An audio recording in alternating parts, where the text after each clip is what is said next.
La Bohème de Giacomo Puccini est l'un des chefs-d'œuvre du répertoire lyrique. Une œuvre créée il y a tout juste 120 ans à Turin. Pour célébrer cet anniversaire, la capitale du Piémont accueille une nouvelle production à la mise en scène contemporaine.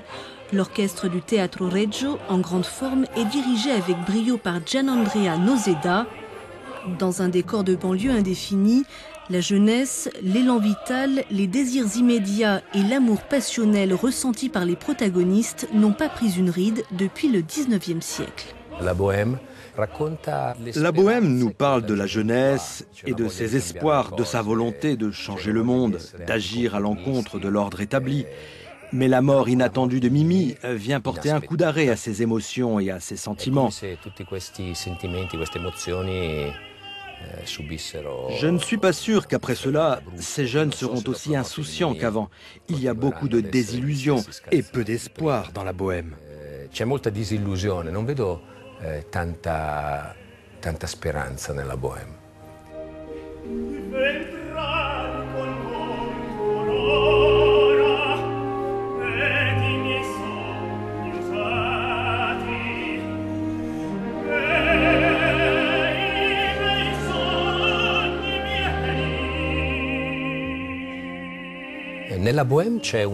Dans la Bohème, il y a un vrai sens du détail, dans l'écriture orchestrale, qui le ferait passer pour un opéra du XXe siècle.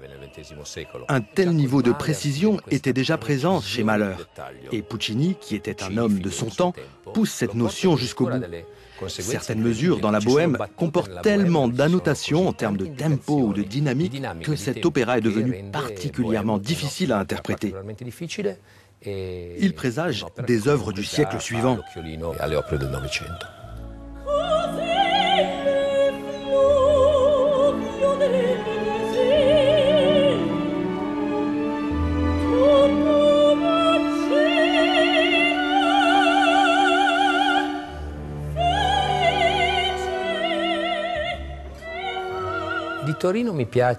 À Turin, j'aime le fait que la ville soit restée avec une certaine discrétion, une cité royale. Elle a été la première capitale de l'Italie unifiée. Elle a un côté aristocratique, mais en même temps, c'est une forme d'aristocratie accessible à tous, quand on va dans un café ou au restaurant. Et il y a un amour du travail bien fait. C'è un gusto particolare nel fare bene le cose.